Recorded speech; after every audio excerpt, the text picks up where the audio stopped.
यदुनंदन, अब तो यह निश्चित हो गया है कि हम राजसूय यज्ञ करें।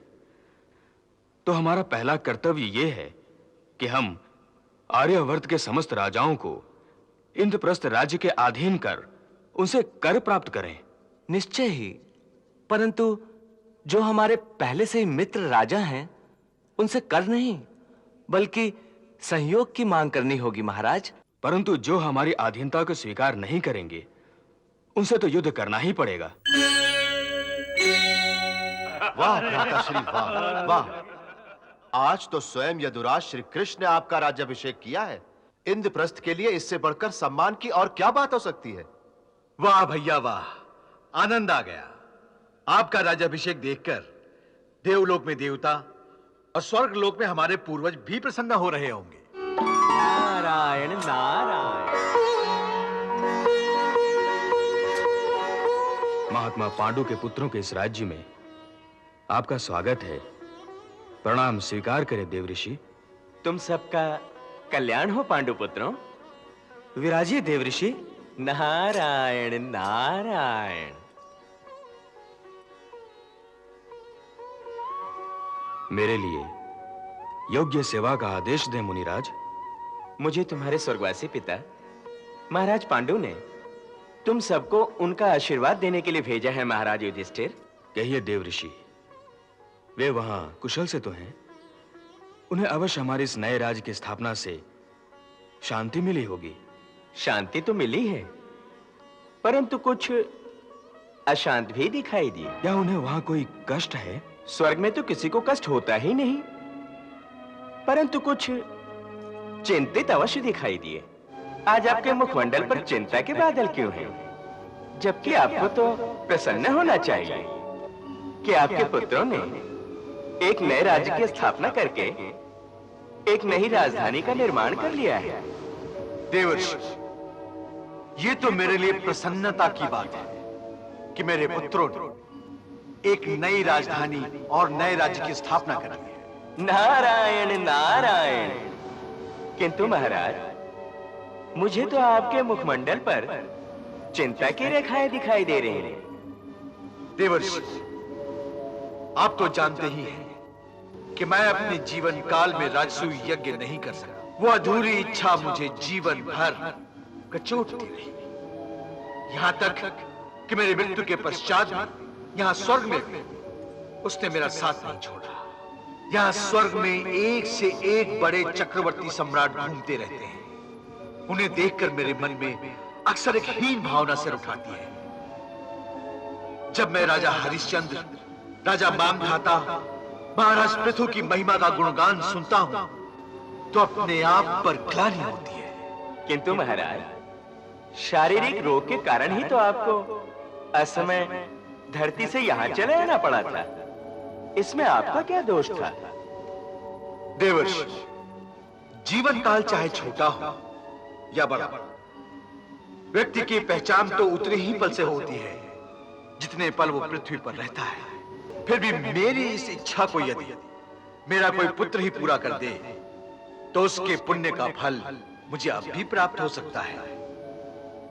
मेरे पुत्र युधिष्ठिर से जाकर मेरी ये वेदना कहिए और उन सबको मेरा आशीर्वाद दीजिए। नारायण नारायण। हे महात्मा, हे पिताश्री, मैं देवऋषि को साक्षी मानकर आज ये शपथ लेता हूं कि मैं अपने स्वर्गवासी पिता की इच्छा को अवश्य पूर्ण करूंगा। एक ऐसा राजसूय यज्ञ करूंगा जिसे भविष्य की पीढ़ियां भी स्मरण करेंगी। आज हम पांचों भाई मिलकर यह प्रण करते हैं कि हम वही करेंगे जिससे आपकी आत्मा को शांति मिल सके। यदुनंदन, अब तो यह निश्चित हो गया है कि हम राजसूय यज्ञ करें। तो हमारा पहला कर्तव्य यह है कि हम आर्यावर्त के समस्त राजाओं को इंद्रप्रस्थ राज्य के अधीन कर उनसे कर प्राप्त करें। निश्चय ही, परंतु जो हमारे पहले से ही मित्र राजा हैं, उनसे कर नहीं बल्कि सहयोग की मांग करनी होगी महाराज। परंतु जो हमारी अधीनता को स्वीकार नहीं करेंगे, उनसे तो युद्ध करना ही पड़ेगा। हाँ महाराज, इसलिए इंद्रप्रस्थ से आपका ध्वज लेकर जो वीर जाएगा, उसके साथ पूरा सैन्य बल भी रहेगा। चारों दिशाओं में कौन वीर हमारा सेनापति होकर जाएगा, उसका भी उत्तरदायित्व आप ही निश्चित कीजिए मधुसूदन। उसका चुनाव तो ये वीर स्वयं ही कर लेंगे बड़े भैया। मैं अपने चारों भाइयों को अपना सेनापति बनाता हूं। अब बोलो, तुम में से कौन वीर किस दिशा में प्रस्थान कर रहा है? भ्राताश्री, मैं अपने लिए दक्षिण दिशा का चुनाव करता हूं। और मैं पश्चिम दिशा के राजाओं को अधीन करने जाऊंगा। पूर्व दिशा मेरी रही। उत्तर दिशा पर मेरा अधिकार होगा।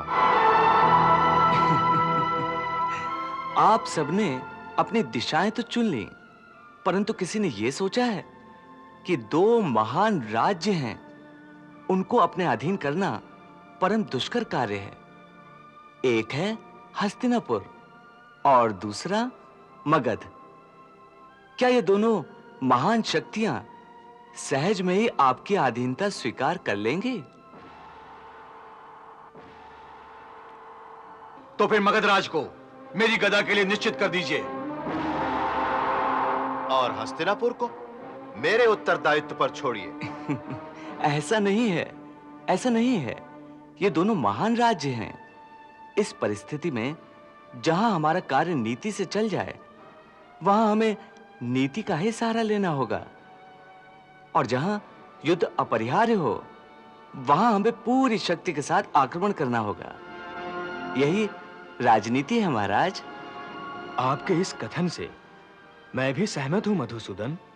महाराज, हस्तिनापुर तो आपके परिवार में ही गिना जाता है, इसलिए उसे आपको पारिवारिक भावनाओं की सहायता से ही जीतना होगा।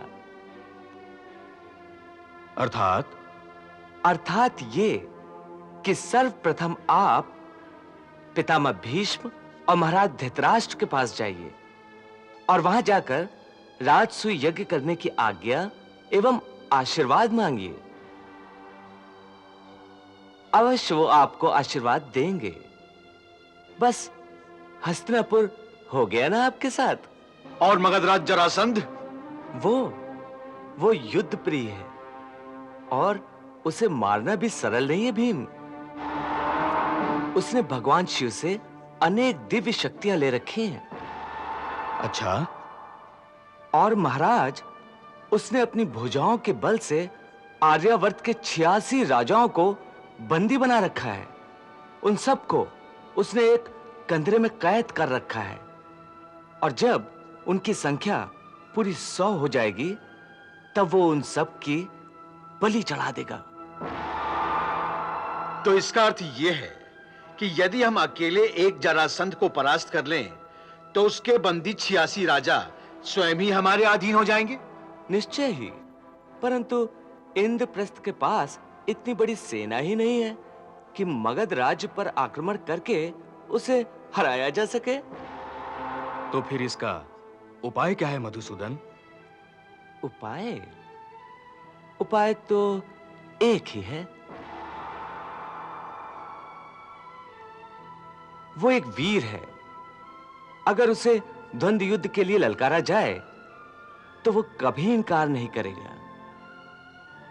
इसलिए मल्ल युद्ध में ही उसे परास्त किया जा सकता है, क्योंकि उसका शरीर 2 टुकड़ों से जुड़कर बना है।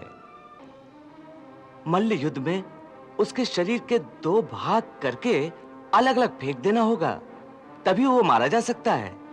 और मेरी दृष्टि में यह कार्य केवल भीम ही कर सकते हैं। तो भीम को जाने की अनुमति है? नहीं महाराज, ये कार्य हम मिलकर करेंगे, इसलिए भीम और अर्जुन दोनों को मेरे साथ जाने की अनुमति दीजिए। आपके साथ रहते इन दोनों की अवश्य ही विजय होगी यदुकुल भूषण।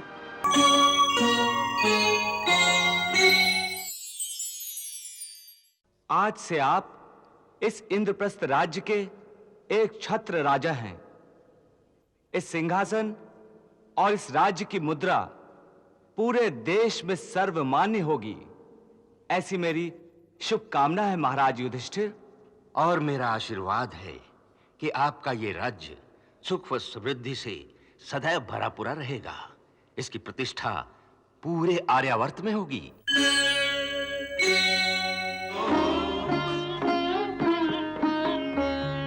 इंद्रप्रस्थ के राजमहल के प्रवेश द्वार पर इस शुभ घड़ी में आप सबका स्वागत है।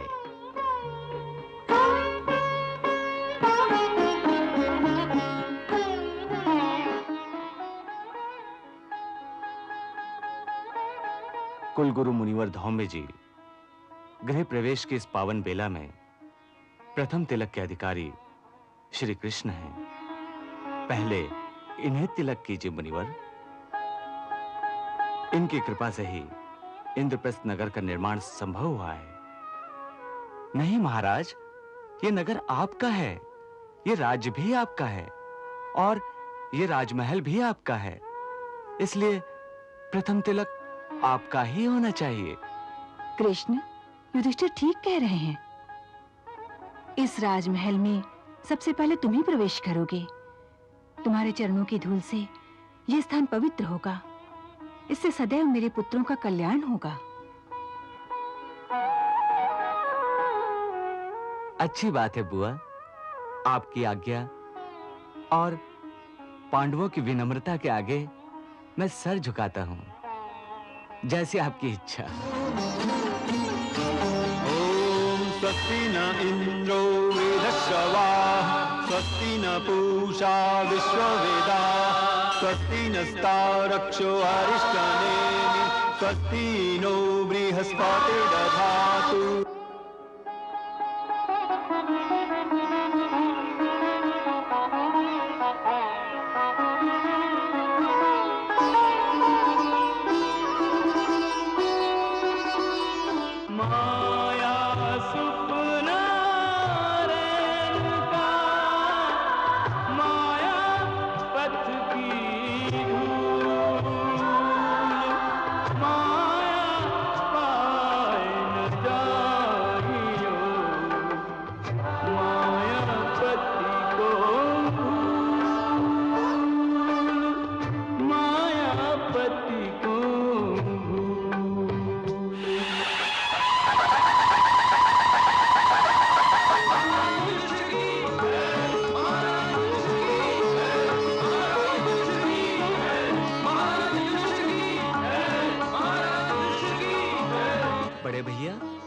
अब आप सिंहासन पर विराजिए, यह आपकी प्रतीक्षा कर रहा है।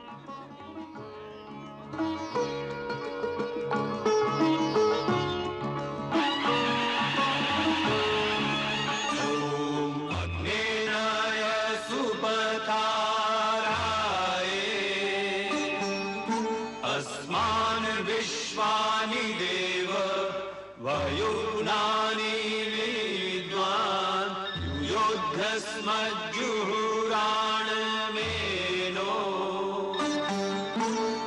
भूयिष्ठान्ते नम उक्तिं विधेम।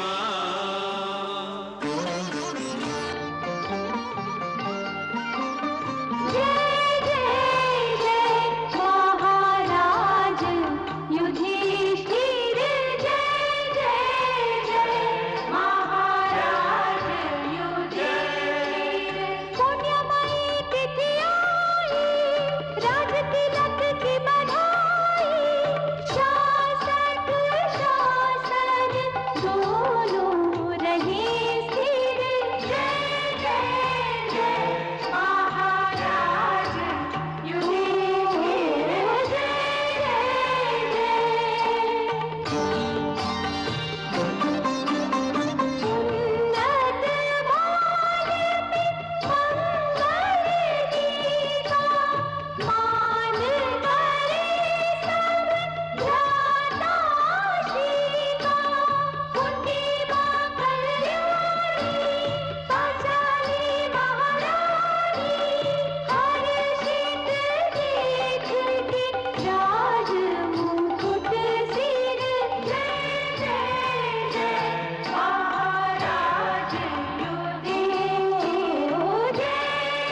संगच्छध्वं संवदध्वं संगो मनांसि जानतां देवाभागं यथा पूर्वे संजानाना उपासते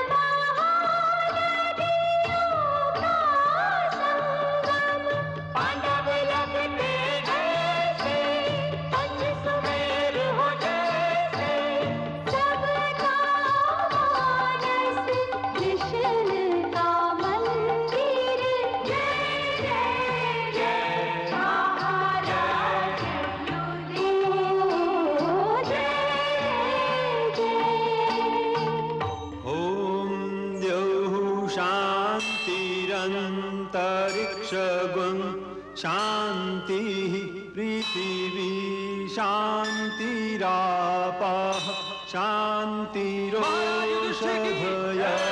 शांतिः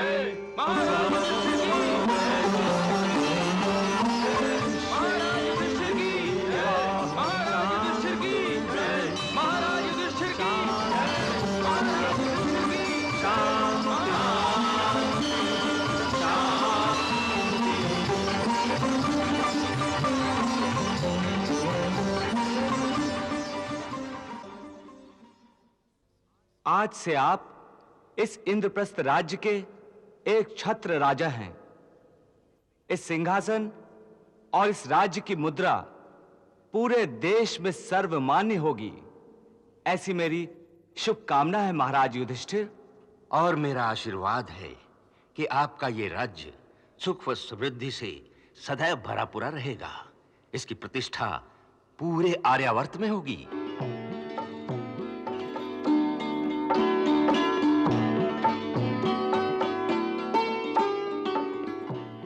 महाराज, राज तिलक के इस शुभ अवसर पर मैं द्वारिका राज्य की ओर से आपका अभिवादन करता हूं और ये नौलखा हार आपको भेंट करता हूं। इसे स्वीकार कीजिए महाराज।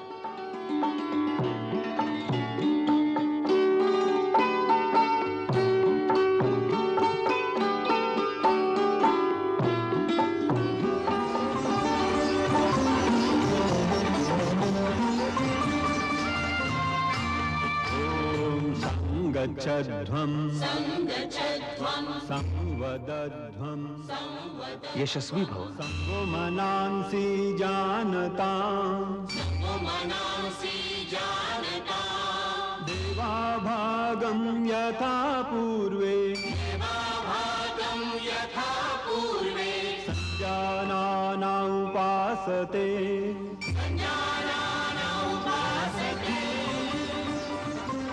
आयुष्मान भव।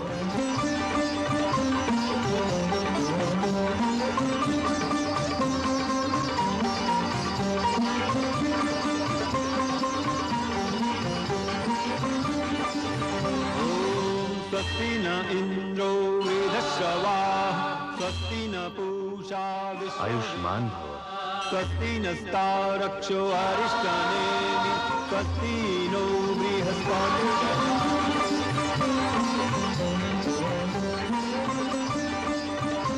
आयुष्मान भव। आयुष्मान भव।